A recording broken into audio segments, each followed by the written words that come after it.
आयरा ने कामयार से शादी करने का फैसला तो कर लिया है, लेकिन आयरा ये भी बात जानती है कि उसके घर वालों का रिएक्शन बिल्कुल भी अच्छा नहीं होगा, क्योंकि आयरा का बाप कामयार का नाम भी सुनना नहीं चाहता। आयरा जैसे ही घर वापिस आती है और अपनी माँ और अपनी बहन से यही बात करती है कि वो कामयार से वादा करके आई है कि वो कामयार से शादी करेगी। और आयरा की बात सुनने के बाद आयरा की माँ के तो पैरों तले से ही जमीन खिसक जाएगी और वो बहुत ही ज्यादा परेशान हो जाती है। और वो आयरा से यही बात करती है कि तुम क्यों अपने हाथों से ही अपनी जिंदगी बर्बाद करने पर तुली हुई हो। आयरा अपनी माँ को यही जवाब देगी कि मेरी वैसे भी जिंदगी कामयार के अलावा बर्बाद ही है और मैंने भी कामयार की जिंदगी को बर्बाद करके रख दिया है। अगर मेरी कामयार के साथ जिंदगी बर्बाद होना लिखी ही है और मैं अपनी जिंदगी अपने हाथों से ही बर्बाद करना चाहती हूँ। और आयरा ये भी बात जानती है कि उसे अपने बाप को भी जाकर मनाना होगा, इसीलिए वो अपने बाप से बात करने के लिए जाती है और जाकर उनसे यही बात कर रही होती है कि वो कामयार से शादी करना चाहती है। और उसका बाप आयरा की बात ही नहीं मुकम्मल होने देता और आगे से आयरा से यही बात करता है, जो तुम ये बात कर रही हो ये मैं तुम्हें पहले ही बता देता हूँ कि तुम तो ये फैसला करके आई हो कि तुम कामयार के साथ शादी करना चाहती हो।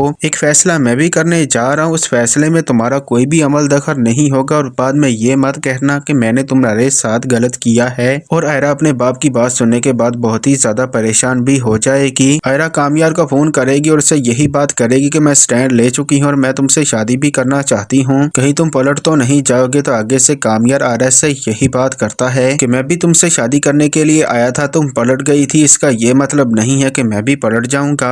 और अगर मैं भी ऐसा कर देता हूँ और तुम में और मुझ में कोई भी फर्क नहीं रह जाएगा। और कामयार अगली ही सुबह मौलवी को लेकर आयरा के घर के दरवाजे के बाहर पहुंच जाता है। नादर जैसे ही दरवाजा खोलता है तो सामने कामयार खड़ा होता है। तो नादर कामयार से यही सवाल करता है कि इतनी सुबह तुम यहाँ पर क्या कर रहे हो। कामयार नादर से यही बात करता है कि मैं तुम्हारी बहन से शादी करने के लिए आया हूँ। और वह जबरदस्ती अंदर घुस जाता है और सारे लोग बहुत ही ज्यादा हैरान परेशान हो जाते हैं। इतनी देर में ही आयरा की माँ आयरा के पास आएगी और आयरा को आकर यही बताएगी कि कामयार नीचे मौलवी लेकर आया है और वह तुमसे शादी भी करना चाहता है। इतनी देर में भी इरफान साहब भी वहाँ पर आ जाएंगे। इरफान साहब कामयार से यही बात करते हैं कि मैंने तुम्हें मना भी किया था कि यहाँ पर दोबारा मत आना, लेकिन तुमने मेरी बात नहीं सुनी और उसके बावजूद भी तुम यहाँ पर आ गए हो। कामयार आगे से डॉक्टर इरफान से यही बात करेगा और आपने तब भी मेरी बात नहीं सुनी थी, जब मैं शादी करने के लिए आया था तब भी आपने मेरी बात का यकीन नहीं किया था और मुझे धुतकार कर धक्के देकर घर से निकाल दिया था। लेकिन अब मैं शादी आयरा के साथ किए बगैर इस घर से वापस कर भी नहीं जाऊंगा।